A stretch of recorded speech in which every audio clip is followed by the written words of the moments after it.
Karena hari ini kita bahas satu tema yaitu Allah yang menyembuhkan. Dari Keluaran kita baca Keluaran pasal 15 ayat 22 sampai dengan 26. Ya, Keluaran pasal 15 ayat 22 sampai 26. Saya bacakan buat kita sekalian. Musa menyuruh orang Israel berangkat dari Laut Tebrau. Lalu mereka pergi ke padang gurun Syur. 3 hari lamanya mereka berjalan di padang gurun itu dengan tidak mendapat air. Sampailah mereka ke Mara. Tetapi mereka tidak dapat menemukan air yang di Mara itu karena pahit rasanya. Itulah sebabnya dinamai orang tempat itu Mara. Lalu bersungut-sungutlah bangsa itu kepada Musa, kata mereka, apakah yang akan kami minum? Musa berseru-seru kepada Tuhan dan Tuhan menunjukkan kepadanya sepotong kayu. Musa melemparkan kayu itu ke dalam air, lalu air itu menjadi manis.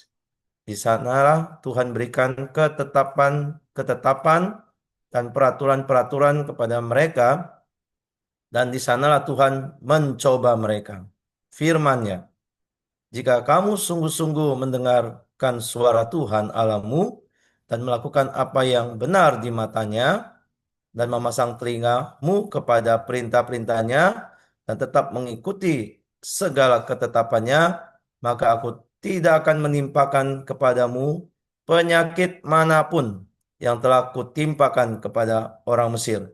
Sebab aku Tuhanlah yang menyembuhkan engkau.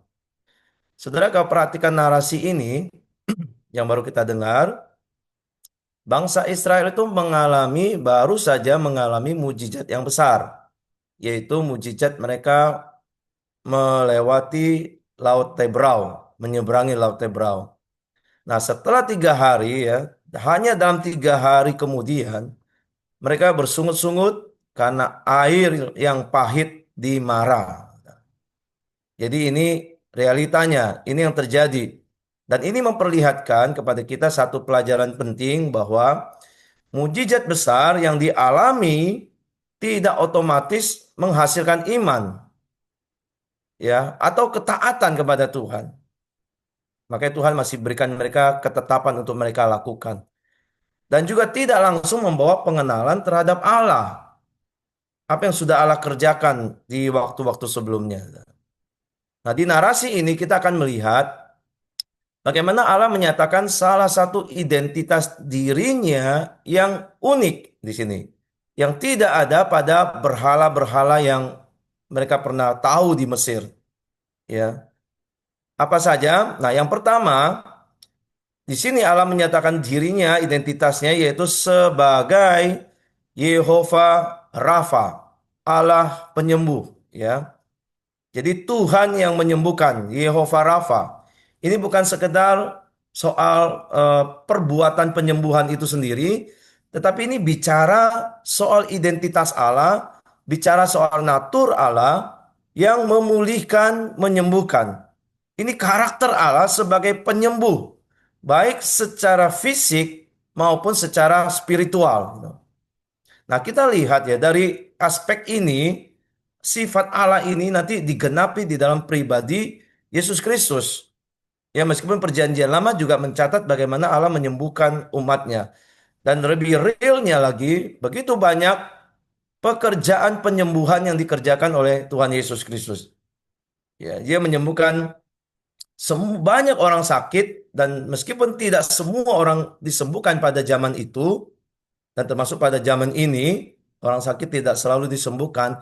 Namun yang utama adalah Yesus menawarkan, Allah itu menawarkan melalui Yesus penyembuhan spiritual melalui pengorbanannya. Yesus menubuatkan penyembuhan, Yesaya juga menubuatkan penyembuhan yang dikerjakan oleh Yesus secara spiritual bagi kita, bagi yang percaya melalui penderitaan dan kematian Tuhan Yesus. Di Yesaya 53 itu ayat 4 dan 5 itu dikatakan jelas.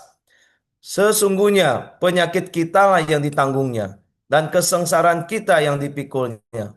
Padahal kita mengira dia kena tulah, dipukul dan ditindas Allah, tetapi dia tertikam oleh karena pemberontakan kita, dia diremukkan oleh karena kejahatan kita. Ganjaran yang mendatangkan keselamatan bagi kita ditimpakan kepadanya, dan oleh bilur-bilurnya kita menjadi sembuh. Nah, ini janji penyembuhan dari Allah, ya, secara jasmani, secara spiritual. Ini kehendak Allah. Allah itu punya karakter yang baik, kan kehendaknya adalah menyembuhkan. Allah menyembuhkan sebagai bukti sifat belas kasih Allah kepada kondisi umatnya. Dan sebagai bagian dari karya Allah untuk menghadirkan shalom bagi umatnya. Ya, kalau orang sembuh secara fisik itu kan ada ketenangan, ya. Apalagi kalau orang sembuh secara spiritual itu juga akan merasakan shalom yang besar dari Tuhan. Nah, hari ini banyak orang Kristen, banyak gereja lebih concern, lebih menuntut kesembuhan fisik daripada kesembuhan spiritual atau rohani. Gereja-gereja yang mengobral mujizat kesembuhan fisik itu ya, seolah-olah semua penyakit pasti disembuhkan Allah asal beriman. Nah, ini ada pergeseran dan ini yang orang lihat, yang di orang tuntut cuma kesembuhan secara fisik. Padahal misi Tuhan Yesus itu tidak menyembuhkan semua penyakit fisik. Misi utamanya adalah menyembuhkan kita, memulihkan kita dari penyakit yang membinasakan, ya, yaitu dosa. Saya yakin setiap kita pernah sakit berkali-kali, mungkin dari sejak kecil kita sudah sakit, dan juga berkali-kali kita disembuhkan Tuhan. Ya, kita memuji Tuhan, bersyukur karena Allah itu penyembuh yang memberikan kesembuhan melalui tubuh kita, melalui dokter, melalui obat-obatan, saudara. Nah, jika hari ini, saudara, saat ini kita masih menderita lemah tubuh ya, karena tubuh kita tubuh yang sudah rusak karena dosa, kita bisa mengalami kelemahan tubuh, sakit penyakit gitu ya.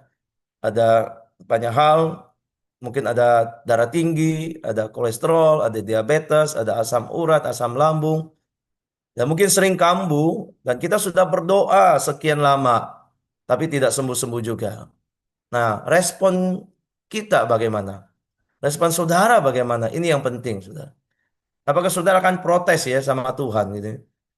Kok Tuhan tidak sembuhkan saya? Katanya Allah itu penyembuh. Dan apakah itu mempengaruhi iman, saudara? Sudah kalau kita lihat Paulus berdoa, dia sudah berdoa 3 kali untuk duri dalam dagingnya, tetapi tidak diambil darinya. Tuhan malah berkata, cukuplah kasih karuniaku kepadamu. Tuhan biarkan Paulus tetap dalam kondisi seperti itu, dan respon Paulus sangat indah, ya, sangat beriman, yaitu supaya aku tidak meninggikan diri. Tuhan itu memberi duri di dalam dagingku. Saudara, kalau ada orang yang belum sembuh sampai hari ini, mari kita coba melihat, berpikir, barangkali Tuhan itu mau kita tetap rendah hati dan tetap berharap kepadanya. Ya, soal penyakit fisik ini. Tetapi di atas semuanya itu, di atas penyembuhan fisik itu, kita lebih patut bersyukur karena melalui Yesus Kristus Allah menyembuhkan kita secara spiritual. Ya, ini yang utama. Allah menyembuhkan kita dari penyakit dosa, penyakit yang membinasakan. Nanti kelak penyakit fisik kita juga akan hilang kalau kita menerima tubuh yang baru. Sehingga kita ini bisa menikmati shalom dari Tuhan Yesus, apa yang Tuhan Yesus kerjakan untuk pemulihan spiritual kita. Kita memiliki hidup kekal dan tubuh yang lemah ini nanti mendapatkan tubuh kebangkitan yang tidak pernah sakit lagi. Ya, Allah tidak pernah berhenti menjadi penyembuh umatnya dan Allah menggaransi penyembuhan terjadi sepenuhnya. Nanti secara spiritual, nanti secara fisik, jasmani, pasti pulih semuanya. Itu Allah adalah yang menyembuhkan. Nah, hal kedua, saudara, yang kita pikirkan, penyembuhan Allah ini terkait ketaatan. dan relasi dengan Dia. Di dalam konteks Keluaran 15 tadi, Allah itu sedang mencoba umatnya. Di ayat 26 dikatakan begini ya. Jika kamu sungguh-sungguh mendengar suara Tuhan Allahmu dan melakukan apa yang benar di matanya, memasang telingamu kepada perintah-perintahnya, dan tetap mengikuti segala ketetapannya, maka aku tidak akan menimpakan kepadamu penyakit manapun yang telah kutimpakan kepada orang Mesir. Sebab aku Tuhanlah yang menyembuhkan engkau. Penyembuhan Tuhan di konteks ini adalah penyembuhan yang bersyarat, saudara. Seperti dalam perjanjian, ada syaratnya. Jika mereka mendengar suara Tuhan, jika mereka melakukan apa yang benar, bukan hanya secara ritual ya, melakukan ritual-ritual agama gitu, dan peka mendengar firman Tuhan, maka Tuhan akan melepaskan mereka dari penyakit fisik manapun. Ini perjanjian Tuhan dengan umatnya. Makanya ini ada syaratnya. Ya. Jadi semua ini sebenarnya tentang ketaatan bangsa Israel. Relasinya dengan Tuhan. Seharusnya kesetiaan Allah yang sudah berjanji, yang sudah teruji, yang sudah membawa mereka keluar dari Mesir, menyeberangi Laut Teberau, harusnya diresponi dengan ketaatan, dengan mendengarkan suara Tuhan. Ya, ini menjadi tema yang menarik. Mendengar suara Tuhan itu adalah seruan penting, bagian dari Shema Israel. Dengarlah hai Israel. Ya, tapi Tuhan mau mereka tidak hanya tahu mendengar, tidak hanya berhenti sampai mendengar, tapi juga melakukannya, ya mengikuti perintahnya sebagai bentuk ketaatan, sebagai bentuk ibadah, bentuk penyembahan kepada Tuhan satu-satunya Allah yang Esa. Kita lihat sejarah bangsa Israel itu sudah memperlihatkan bagaimana ketidaktaatan mendatangkan penyakit kematian, saudara. Kita tahu penyakit yang sering dipakai itu penyakit sampar gitu ya. Tetapi waktu mereka mau kembali kepada Tuhan, mau bertobat, mau taat kembali kepada Tuhan, Tuhan itu menghadirkan pemulihan, penyembuhan bagi mereka. Ya, Allah berkata, "Aku tidak akan menimpakan kepadamu penyakit manapun seperti yang kutimpakan kepada orang Mesir." Jadi Allah akan melindungi orang-orang yang mau setia, taat kepadanya. Allah memberi perlindungan kepada umatnya sesuai dengan perjanjiannya. Nah, umat Allah itu harus menunjukkan, meresponi dengan kekudusan, relasi yang eksklusif dengan Tuhan. Mereka dituntut setia, hanya beribadah kepada Allah yang Esa, yang sudah membebaskan mereka dari perbudakan Mesir. Orang Israel tidak boleh lagi hidup seperti bangsa Mesir atau bangsa-bangsa di sekitarnya yang menyembah berhala. Jadi mereka perlu taat, mereka perlu memelihara hubungan dengan Tuhan yang eksklusif, dan mereka harus setia di dalam menyembah kepada Allah. Maka Tuhan menggaransi mereka tidak akan mengalami sakit manapun seperti yang dialami orang Mesir. Alkitab mencatat ya, bahwa ada penyakit-penyakit tertentu yang memang disebabkan karena ketidaktaatan atau karena dosa, karena pemberontakan, karena tidak hidup kudus di hadapan Tuhan. Di Mazmur 38 ayat 4 di situ dikatakan, tidak ada yang sehat pada dagingku oleh karena amarahmu, tidak ada yang selamat pada tulang-tulangku oleh karena dosaku. Ya, ada penyakit-penyakit yang dikaitkan dengan dosa di hadapan Tuhan dan karena amarah Tuhan. Raja Nebukadnezar ya dihajar gitu ya, dikasih penyakit mental ya, penyakit seperti orang gila karena dosa, karena menyombongkan diri di hadapan Tuhan. Gitu ya. Itu. Kemudian ada penyakit kusta yang sering juga muncul di Perjanjian Baru, seringkali dikaitkan juga dipandang sebagai hukuman Allah, tanda hukuman Allah akibat dosa yang akhirnya membawa mereka kepada pengucilan secara sosial. Dan kita bisa lihat ada korelasi antara orang hidup kudus secara rohani dengan kesehatan jasmani. Ada kaitannya, saudara. Meskipun tidak semuanya, tetapi ini berkaitan. Bagaimana orang kalau tidak taat, orang berdosa, Tuhan izinkan ada sakit-sakit, penyakit tertentu meng- menggerogotinya, saudara. Itu sebabnya sebagai umat Tuhan, kita dituntut untuk hidup suci di hadapan Tuhan, hidup taat, hidup di dalam relasi yang benar dengan Tuhan. Nah, Allah itu berdaulat atas kesehatan manusia. Allah berdaulat atas kehidupan manusia. Kapan saja Tuhan ambil, Tuhan bisa ambil, saudara. Tuhan mau ambil, Tuhan akan ambil daripada kita. Saudara ingat kisah Ayub ya. Dia dicobai di dalam kesehatannya. Selain dalam hartanya juga, dalam keluarganya, dia dicobain tiba-tiba kesehatannya diambil Tuhan ya. Dia punya borok, luka yang sangat sulit, sangat susah untuk diatasi, saudara. Nah, teman-temannya mengira dia berdosa. Ini pandangan umum sekali. Dia berdosa dan sedang dihukum Allah. Tetapi bagi Allah, penyakitnya Ayub itu bagian dari ujian iman. Ya. Setelah menyelesaikan ujian iman, kesehatan Ayub kita lihat dipulihkan. Ayub semakin mengenal Tuhan, relasi dengan Tuhan juga semakin dekat. Ya, dia bukan hanya eh, mendengar tentang Allah dari orang lain, tapi matanya sekarang melihat Tuhan secara langsung. Ya, kadang-kadang Tuhan bisa pakai penyakit juga untuk membawa orang akhirnya di dalam memasukkan orang di dalam ujian iman dan menghasilkan iman yang lebih teguh di hadapan Tuhan. Saudara, kesembuhan itu bisa iya, bisa tidak dari Tuhan, ya. Dan itu bukan hasil akhir. Kesembuhan itu menjadi bagian dari proses pembentukan iman. Waktu kita disembuhkan Tuhan, Tuhan yang kita percaya, Tuhan yang kita imani, waktu kita disembuhkan Tuhan, apakah relasi kita semakin dekat, semakin kuat dengan Tuhan?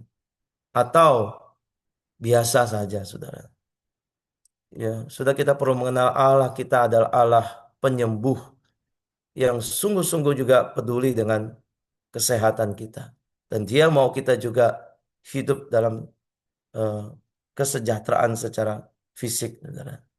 Nah, bagaimana dengan relasi kita dengan Tuhan? Ya, relasi saudara dengan Tuhan di tahun ini, ya sudah punya komitmen mau lebih dekat, ya. Apakah cukup dekat, dekat atau sangat dekat dengan Tuhan, saudara? Ya ingat Tuhan menuntut ketaatan dan hidup kudus di hadapan Tuhan. Tuhan kalau izinkan sakit penyakit atau lemah tubuh gitu ya. Terkadang untuk membawa kita kembali kepadanya. Membawa kita lebih dekat. Ya, karena mungkin kita sudah jauh dari Tuhan. Tuhan mau kita kembali belajar untuk taat kepadanya. Untuk menjaga hubungan dengan Tuhan. Ya, hidup dalam hubungan yang dekat, relasi yang dekat dengan Tuhan. Itu membawa berkat perlindungan bagi kita semuanya. Tapi seandainya ya kita harus juga diuji seperti Ayub, ya biar itu juga membawa iman kita semakin kuat, semakin dekat kepada Tuhan. Tuhan tetap akan memberikan penyembuhan. Bisa seketika, bisa bertahap, atau di dalam bentuk kekuatan untuk menanggung sakit. Itu juga bagian dari Allah yang menyembuhkan, saudara. Ya, sekali lagi, ya tidak hanya menyembuhkan penyakit, tapi Allah rindu supaya hubungan saudara dengan Tuhan itu juga dipulihkan setiap saat, saudara.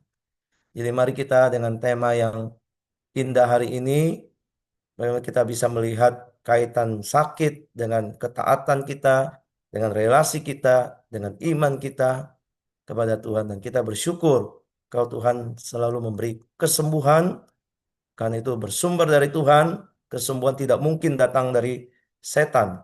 Ya, kesembuhan terjadi diizinkan itu dari Tuhan. Dan kesembuhan sejati penyakit dosa itu Tuhan sudah angkat daripada kita.